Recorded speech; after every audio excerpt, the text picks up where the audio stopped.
व्यास जी, मेरा एक अजम्पशन था जो मैंने शुरू में डाला कि अगर कुछ ऐसी स्थिति बन आए, हालांकि इसकी चांसेस बहुत कम है क्योंकि अगर मेजोरिटी आई है और प्रधानमंत्री मोदी के चुनाव के नेतृत्व में लड़ा गया और अगर मेजोरिटी आई है जो अभी मानी जा रही है, जो अलायंस थे, प्री पोल अलायंस थे, उसमें उनकी मेजोरिटी है, अगर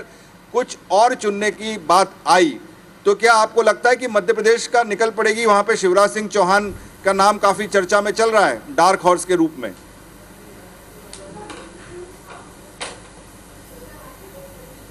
देखिए, तो संगठन अपने स्तर पर तय करता है। दूसरी चीज होती है कि किस तरह से हमने पूर्व में कार्य करे। जब हम कहीं पर मेजोरिटी में थे तो वहां हमने गठबंधन धर्म का जो है नियम निभाया है और जिनकी कम सीटें थी उनको भी आगे आकर जो मुख्यमंत्री पद और ऐसे बड़े पदों पर सुशोभित किया। तो निश्चित रूप से आज अगर भारतीय जनता पार्टी के 250 या 260 या 270 सीटें भी आती है तो मुझे लगता है कि उन सब चीजों का आकलन भी होगा और भारतीय जनता पार्टी के अगर स्वयं के नेताओं की चर्चा होगी तो निश्चित रूप से गठबंधन में यह तय होगा। हमने ये करके दिखाया है, जैसे मध्य प्रदेश की बात हो, राजस्थान की बात हो, छत्तीसगढ़ की बात हो, तो जब भी हमने ऐसे निर्णय लिए हैं उनसे जनता को भी अवगत कराया और विपक्ष को भी जो है हतप्रभ कराया। तो निश्चित रूप से भारतीय जनता पार्टी में सब कुछ संभव है, लेकिन जिस तरह से तीसरी बार इतना जनादेश मिलना, लगभग 70 वर्षों के बाद नेहरू जी को जनादेश मिला और उसके बाद अभी जो जनादेश है, निश्चित रूप से भारत की लगभग वोट प्रतिशत अगर देखेंगे तो अभी तक का आकलन 40-42% हो रहा है। मुझे लगता है कि जनता आज भी नरेंद्र मोदी जी के नेतृत्व को